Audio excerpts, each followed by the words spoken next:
Bonjour, mesdames et messieurs. Bienvenue à votre émission culturelle régionale à la Maison Félix-Leclerc, Mosaïque. Alors, comme vous le savez, vous êtes à la télévision, vous savez que vous êtes assez sur la télé. Alors, bienvenue à vous. Comme à notre habitude, on reçoit un acteur culturel de Vaudreuil-Soulanges. Alors, aujourd'hui, on a Rodrigo Donoso. Bonjour, Rodrigo. Bonjour. Rodrigo est peintre. Je pense que c'est essentiellement le qualificatif qu'on peut te donner, mais tu es un acteur culturel à différents niveaux aussi. Alors, bienvenue. Merci. Ça va bien? Ça va bien, merci. Bon. Alors, j'ai l'habitude de demander aux gens un petit peu là, d'où ils viennent, qu'est-ce qui les amenait à faire de l'art. Alors, c'est un peu comme une biographie, là, finalement. Alors, d'où es-tu de la région? Es-tu né dans la région? Je suis né à Santiago, au Chili. J'ai grandi à Montréal. Je suis arrivé bébé à Montréal, j'avais 1 an et demi. J'ai passé toute mon enfance à Montréal, j'ai grandi à Montréal. Dans quel quartier à Montréal? Annecy. OK. Fait que mes écoles ont été à Annecy et Saint-Michel, quartier Saint-Michel aussi pour le secondaire. Je suis rendu plus sur le quartier Saint-Michel. OK. Et un quartier chaud un peu là, de Montréal. Oui, contrairement à à Annecy, qui est quand même... oui, c'était plus tranquille à l'époque, mais maintenant, Annecy est comme pas mal la continuité de Saint-Michel. Mais c'est ça, nous autres, on arrivait là, au Canada, fait que, tu sais... moi, ça, enfant, je le voyais pas, mais tu sais, aujourd'hui, avec du recul, je me rends compte que, j'étais un petit peu dans des ghettos, puis dans des appartements so-so, là, tu sais, HLM, là, des trucs à prix modique, parce que, tu sais, mes parents... Mon père était comptable au Chili, comptable agréé pour Peugeot France. Oh. Puis je pense que... Il parlait déjà français, donc? Non. Non? Okay. Non, il savait vraiment pas dans quoi il s'embarquait parce que, tu sais, à l'époque, sans Internet, on parle des années 70, beaucoup d'immigrants, je crois, qui pensaient que le Canada, c'était en anglais, là, tu sais. D'un bout à l'autre. Ouais. Mais c'est ça, quand mes parents ont fui le Chili sous la dictature de Pinochet, ils ont dû choisir. Là. Il y a des avions qui sont allés chercher du monde, ils ont rapatrié du monde. Il y a du monde qui sont allés un peu partout. J'ai de la famille un peu partout dans le monde maintenant. Raconte-moi un petit peu ça, parce que qu'est-ce qui est arrivé? Quand Pinochet est arrivé au pouvoir, il y a des pays qui ont envoyé des avions pour chercher des gens. Comment ça fonctionnait? Je pense qu'ils se mettaient sur des listes. Écoute, je sais pas trop comment que ça s'est passé, là, mais je sais qu'ils devaient fuir parce qu'ils étaient de gauche. Il était persécuté, ce monde-là. J'ai de la famille qui a été... il y a des disparus, des assassinats, des torturés, même dans ma famille, oui. Donc, ma mère était enceinte de moi. Ça s'est passé en septembre 73. Je suis né en novembre 73. Fait que tout ce stress-là que ma mère vivait, là, mon père n'arrivait pas la nuit. Ma mère avait 4 enfants. Mon père, c'était un pourvoyeur. Là. Il amenait l'argent pour ma mère allait éduquer les 4 enfants à la maison. Fait qu'elle, c'était sa grande peur que mon père ne revienne plus, là, tu sais. Qu'est-ce qu'elle allait faire? Quel stress, c'est épouvantable. Gros stress, fait que... Puis vous, les enfants, toi, t'étais trop jeune, mais donc t'étais le plus jeune de la gang. J'étais le bébé de la gang. Moi, j'ai pas... tout ça, on me l'a conté. Mon père m'a toujours raconté d'où je viens, tu sais. Mon histoire, je la connais bien. Je connais bien l'histoire du Québec aussi. J'aime bien mes 2 cultures. Je trouve qu'on a bien atterri à un endroit qui nous ressemble. Souvent, on le dit, là, les Latinos, le français est proche de déjà ces 2 langues latines. Puis les cultures... Il y a une mentalité qui est vraiment. C'est pas comme le Canada anglais ou d'autres langues saxons. Ici, mon père, il a aimé ça tout de suite. Là. Malgré les difficultés de la vie d'un immigrant, d'une famille. Oui, il l'a eu dur.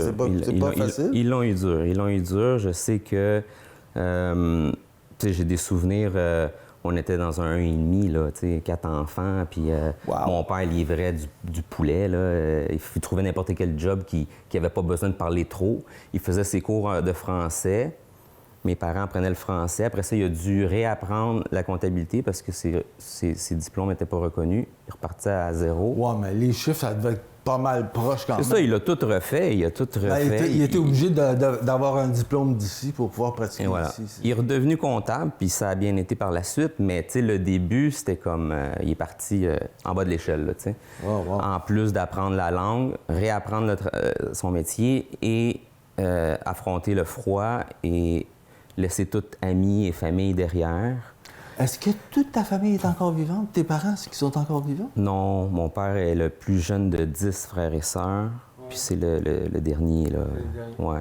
Mon Il est père, mort, ça il a fait 86 ans. C'est le dernier qui reste de ses frères et sœurs. Il a déjà 86 ans, tu sais. Ah, donc, mais il est encore vivant? Oui, il est encore OK. vivant. Ta mère aussi? Ma mère est vivante. Ils sont à encore. Montréal? Ils sont à Sherbrooke. Ma famille sont toutes en Estrie. Ah, OK. Ouais. Je suis comme le Ils sont seul. partis de Montréal. Tout le monde est parti un peu pour le travail. Tu sais, j'avais un frère qui était parti, il a ouvert une entreprise là-bas. Mon père, il a fait sa comptabilité. De fil en aiguille, tout le monde a suivi un peu là-bas. Puis moi, j'avais acheté à Vaudreuil, aussitôt que j'ai eu des enfants. C'était un peu mon rêve de... Le jour que j'allais acheter une maison, je voulais sortir de ces quartiers-là puis offrir une vie meilleure à mes enfants. J'ai tout de suite mis des fonds pour les études à mes enfants. Puis, tu sais, aujourd'hui, je pense à mon passé, je me dis, mon Dieu, mes enfants sont dans la ouate, là, tu sais. Mais... Ben, t'es bien heureux de ça. Ouais, là, je suis heureux de ça. En même temps, il y a comme un mécanisme de défense qui me dit de toujours de pas trop les gâter puis de leur montrer un peu la vraie vie parce que j'ai comme l'impression que, tu sais, tout ce que j'ai passé, ça a fait la personne que je suis. Ouais.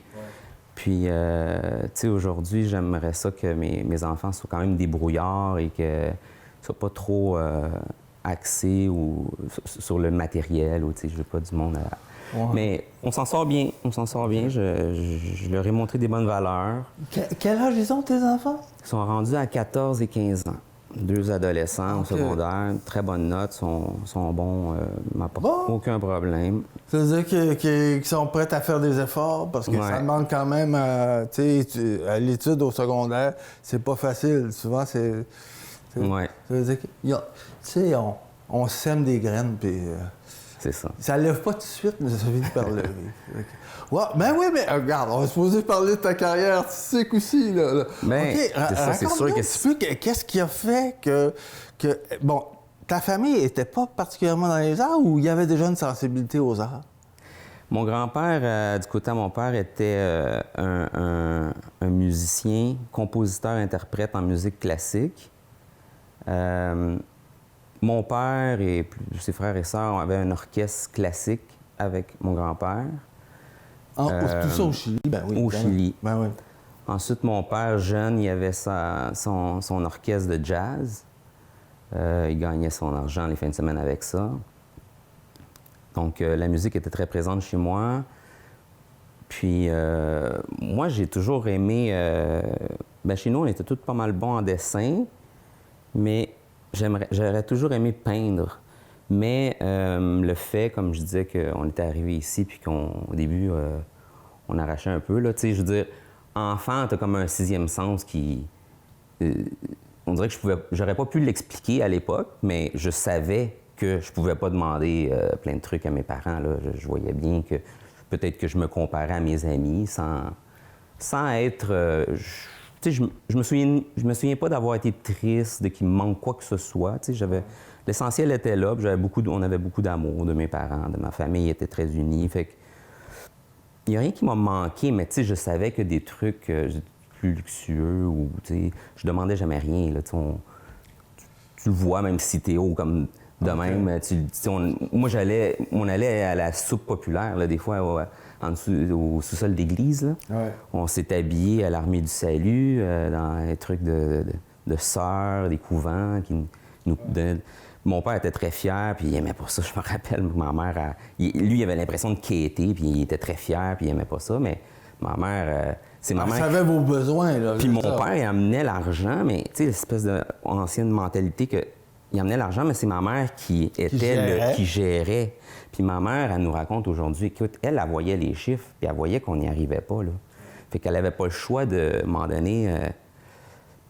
Puis c'était correct. Là. Moi, j'allais là, j'avais bien du fun. Là. J'aimais ça, aller. T'avais d'autres enfants, d'autres familles? Oui, on jouait avec des enfants. Puis des fois, il y avait des jouets. Puis là, à un moment donné, là, ben, ils nous disaient « OK, prenez-vous chacun un jouet. » Là, moi, je capotais. Là. C'était des jouets qu'on avait. Sinon, on allait dans un bazar. Puis c'était ça, mes jouets. Là.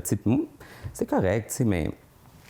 Qu'est-ce que je voulais dire par rapport à... Ah, c'est ça. Mais c'est que, tu sais, quand j'ai commencé à m'intéresser à l'art, puis on dirait que je le sentais en moi, j'avais envie de peindre, puis je me disais, écoute, je le voyais bien, là, qu'il y a des coûts reliés à ça, là, tu sais, la peinture à l'huile, c'est quand même assez dispendieux. Ouais, ça va. Mais déjà, mes petits, des crayons de couleur, puis... Ouais, je dessinais, c'est ça. OK, c'est ça, tu dessines, c'est ça. C'était limité à ça, là, ouais. Mais pour faire des toiles, puis prendre du matériel ça, plus... c'est autre chose. Ça, j'ai jamais demandé ça. Puis plus tard, à l'âge adulte, quand j'ai pu me le permettre, c'est là que j'ai commencé. Mais c'est juste pour ça que je faisais un parallèle. Je parlais de ça parce que je sais en dedans de moi que j'aurais commencé bien plus jeune. T'sais. C'est juste que j'ai pas eu la chance. C'est ça, la possibilité de le faire. Okay. C'est correct. Là, j'ai fini par le faire. Puis, Mais tu étais déjà plus jeune, tu étais attiré vers ça, là, la peinture, le dessin. Musique, la photo, le dessin, toute forme d'art, toute forme de création. sculpture. Tu joues d'un instrument de musique? Je joue un peu de guitare. J'ai joué de la guitare classique, jeune. Je fais du dessin, je fais de l'aquarelle. T'as-tu un band? Non, enfin un peu de bande de garage, là, rien de spectaculaire. Là. On faisait de la musique avec les amis, mais... Non. C'est déjà quelque chose. Mon père croyait que j'allais faire mon futur là-dedans. Il voyait que j'aimais beaucoup la musique, mais finalement, je pense que je suis plus un mélomane, je pense qu'on dit. Oui. Ouais, ça prend des gros talents là, pour percer là-dedans. OK, mais bon, donc, est-ce que tes études ont été dans ce domaine-là tout de suite, après au cégep? Non, c'était pas ça? Non, pas du tout. Ben, j'avais peur de cette mentalité-là de dire que, tu sais, un artiste, ça meurt de faim, là, tu sais. C'est pas une vie facile économiquement parlant. Ça me faisait peur un peu. Ben, tu sais, chez nous, c'est une famille d'artistes comptables. Oui, c'est ça, il y avait déjà il y a comme un parallèle, là, parce que les comptables sont très terre à terre, plutôt par la force des choses. Oui. Mais c'est l'insistance. Fait que ça a fait que c'est tous des artistes qui ont fait ça pour le fun, mais qui avaient leur job, tu sais, c'était plus cartésien. Oui. Fait que j'ai essayé la même formule. Moi, je suis allé en aéronautique. Oh! Puis pour vivre bien de ça, puis faire mon art comme... sur le côté pour m'amuser.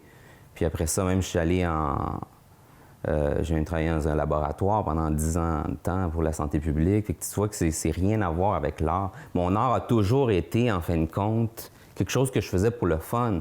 C'était vraiment un addon. On dit pour le fun, mais en fait, c'est par nécessité. C'est par nécessité. C'est ça. Par nécessité. C'est parce que si quelqu'un travaille à longueur d'année pour gagner son pain, puis après ça, il trouve le temps aussi de faire ça, c'est parce qu'il y a un besoin là, qui est là. Puis même quand j'ai commencé à peindre, tu sais, j'ai jamais été super à l'aise là, pour dire OK, tu sais, mais me louer un méga studio, puis tu sais, parce que tu peux dépenser beaucoup d'argent dans ça. Puis si tu vends pas de toile, c'est tout un hobby, là. Ouais. Mais c'est ça, c'était quand même plus fort que moi parce que je me suis lancé là-dedans, puis je commençais à peindre, puis là, tu sais, il y a beaucoup d'argent qui allait là-dedans, mais tu sais, je regardais pas ça comme ça. Je trouvais que ça me faisait du bien, puis j'étais capable, là. Rendu là, j'étais capable de...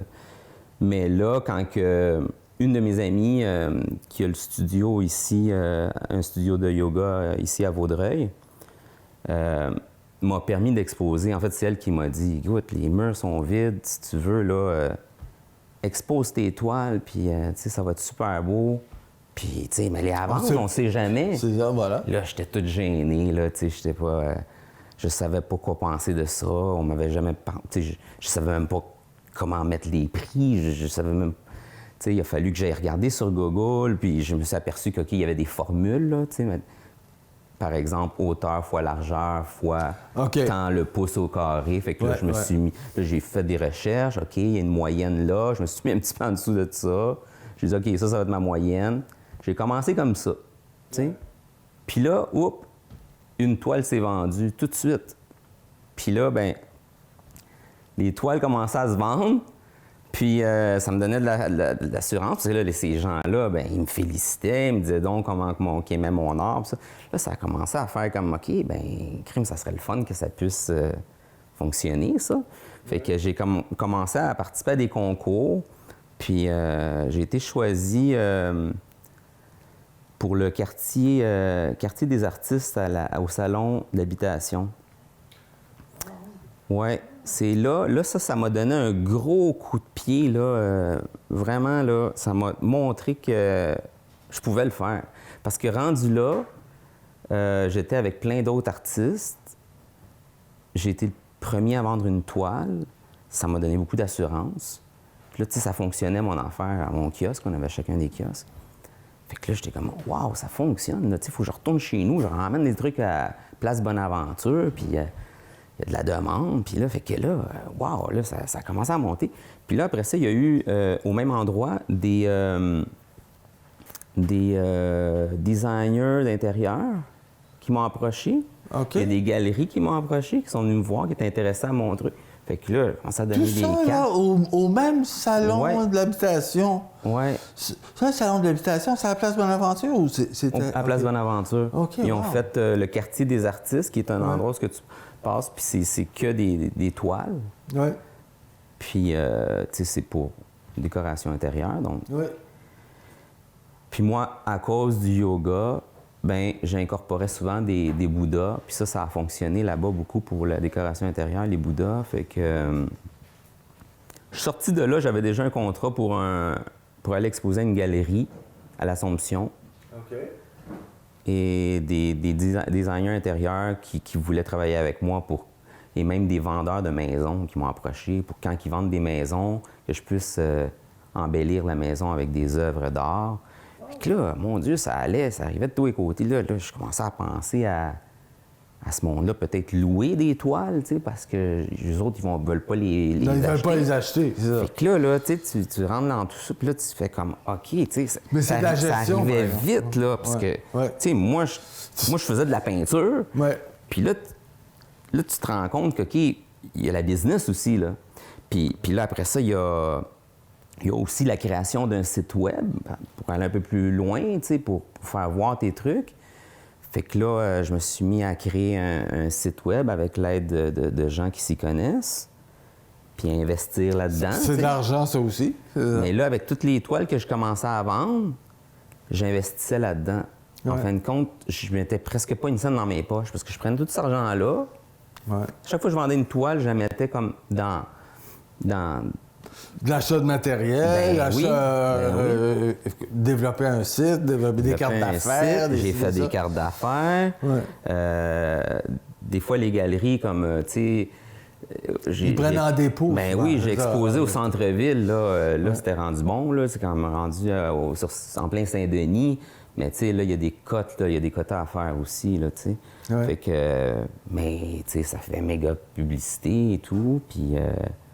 Facebook, tu sais, les réseaux sociaux, c'est très bon pour la pub aussi, mais il fallait tout le temps mettre... C'est beaucoup de travail, Ouais, les réseaux sociaux. Je mettais mon travail à fond, là, puis ça a comme explosé, là, ça a été super bien.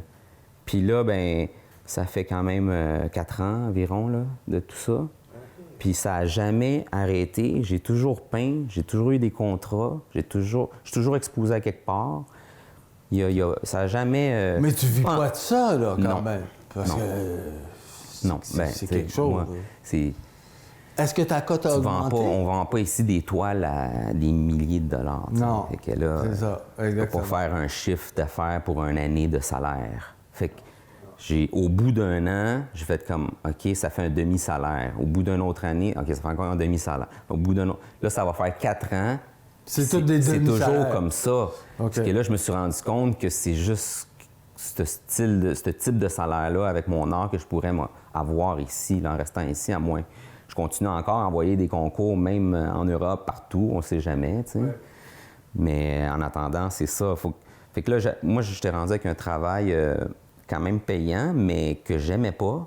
En usine, j'aimais vraiment pas ça. Là. Tu sais, c'est vraiment pas moi, là, les usines, mais c'est parce que ça, après ma séparation, j'ai perdu la maison et tout. Fait que là, comme j'ai 2 enfants, ben je voulais racheter une maison.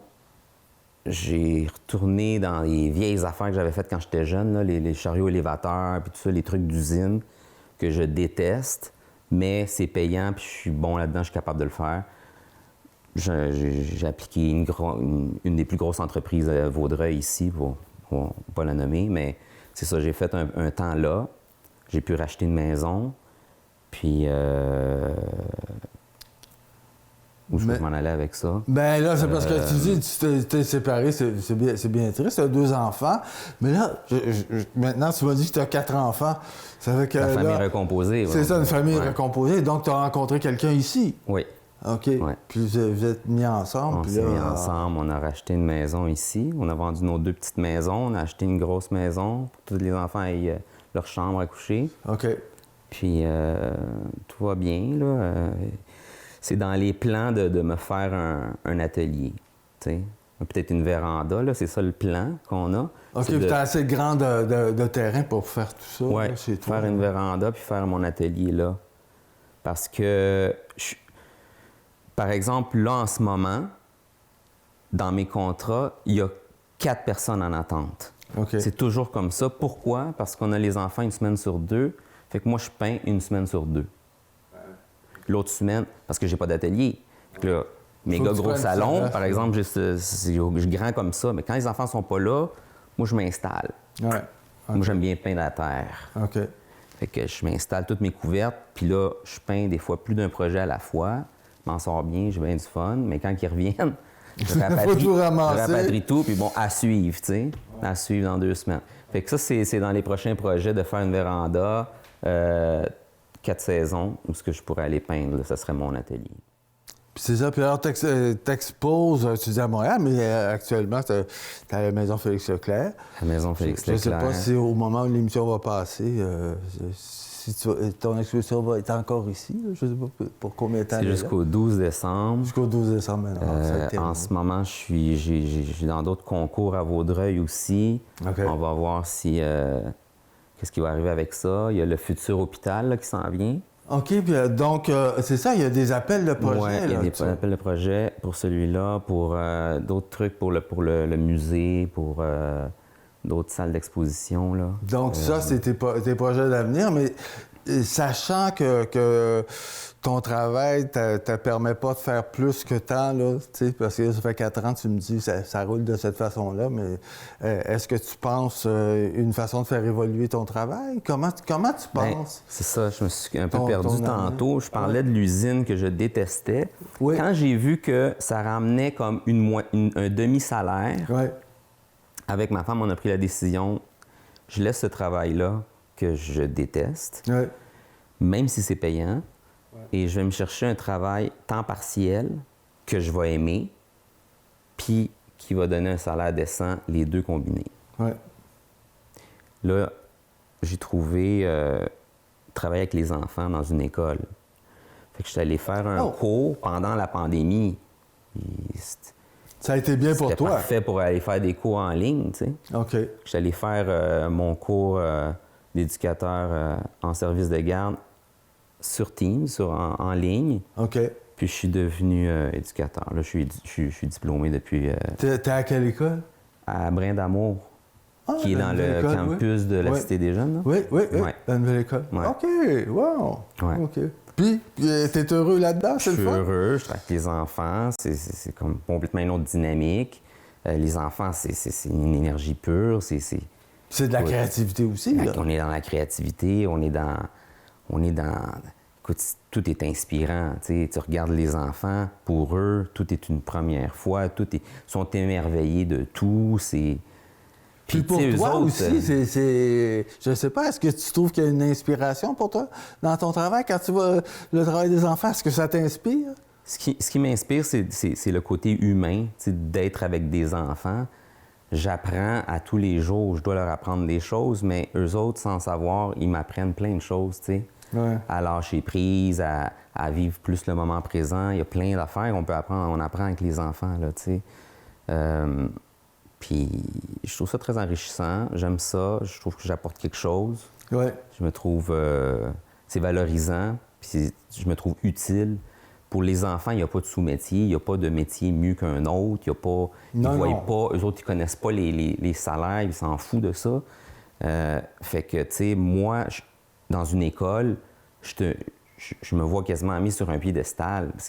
Ben, t'es un adulte, hein? T'es un adulte, écoute, un adulte, eux autres, ils me trouvent cool avec eux, ils me trouvent, tu sais, je suis un artiste. Eux autres, là, tu sais, wow, là, tu sais, ils trippent sur toi, puis, tu sais, c'est de l'amour, là, que tu reçois tellement, là, tu sais. Ouais. Fait que ça, c'est un travail super le fun qui me donne de l'énergie, puis qui me rend de bonne humeur. Après ça, ben j'ai mon truc à moi que j'aime à la maison. Ça veut dire que toi, parce que c'est un travail qui est plutôt vers la fin de la journée, j'imagine, là, ça? Tu fais quoi, à partir de 3 heures j'arrive jusqu'à 6 heures? Ben, j'arrive à 11h20, tu sais, je fais les dîners. Ah, OK. Je fais les dîners, puis après ça, je fais le service de garde le soir, ouais. OK. Ouais. Ah, donc, tu fais un bout, tu reviens à la maison. Ouais. Un horaire coupé, mais tu sais, j'habite au coin de la rue, fait que OK. c'est pas bien dérangeant, cet horaire coupé-là. Il y a une prime pour ça, de toute façon. Puis, tu sais, Vaudreuil, c'est tout petit, hein. Fait que je sors de là, je vais faire mes commissions, ou je vais dîner avec ma femme, je reviens. C'est pas plus c'est vrai, c'est une vie plus douce que de travailler en usine. Ah, ça, c'est certain. Vraiment. OK. Vraiment. OK. Puis t'es dans un monde éveillé, là, coloré, éveillé. Ouais. Bon, ben, écoutons, puis tes projets, qu'est-ce que tu envisages? Comment ça va se développer pour toi? Les expositions. Là, tu parlais de créer un atelier. Là, l'intention, c'est de te faire un atelier pour pouvoir travailler régulièrement, pas obligé de ranger toutes les affaires aux 2 semaines. Là. Ça, c'est sûr que, tu vois, le monde attend, là. Fait que c'est sûr qu'avec l'atelier, je vais être plus productif parce que là, il y a des gens qui m'offrent des murs puis je peux pas les remplir parce que je n'ai pas assez pour faire 3-4 expositions en même temps, plus les contrats à faire. Fait que, à un moment donné, il faut que je me monte une quantité d'œuvres, voilà. C'est ça. Pour pouvoir être à plus qu'un endroit parce que... plus t'es vu, plus tu vas être capable de vendre. Puis ça. Ouais, puis à Vaudreuil, ça va bien. Je connais beaucoup de monde ici. Il y a beaucoup de monde qui aiment, qui veulent m'aider, qui aiment que j'expose dans leurs trucs. Une physiothérapeute qui veut que j'expose. L'autre à son studio de yoga, l'autre à un café. Ben, c'est parfait, mais il faut que je donne aide du matériel là, pour eux autres. Là. Pour les restaurateurs, il faut que je produise plus. Fait qu'avec l'atelier, je vais produire plus. Ça va aller plus loin encore. Entre-temps, je continue à envoyer, c'est pour les concours en dehors pour sortir un peu d'ici. Puis ici, je trouve ça bien, là, c'est le fun. Je commence à être connu dans la région, mais j'aimerais ça que mon art aille un peu plus loin aussi. T'sais. Ben, écoute, c'est ce qu'on te souhaite. J'ai l'impression que tu es quand même parti sur une bonne lancée. C'est déjà fini. On a déjà passé un beau moment ensemble. Je te remercie d'avoir été là avec nous. Merci beaucoup. Ben, regarde, en tout cas, bonne chance. Mesdames et messieurs, au cours de l'émission, j'imagine que vous avez vu le travail un petit peu de... Roddy. C'est Rodrigo, mais j'ai oublié ton nom d'artiste. Roddy. Alors, je vous invite à découvrir son travail. Je vous remercie d'avoir été avec nous. Puis, je vous invite à revenir avec nous, passer un bon moment à converser avec un créateur de chez nous. Alors, à très bientôt. À la semaine prochaine, quoi. Au plaisir. Merci beaucoup. Merci beaucoup, François. Ça a été tout seul, là.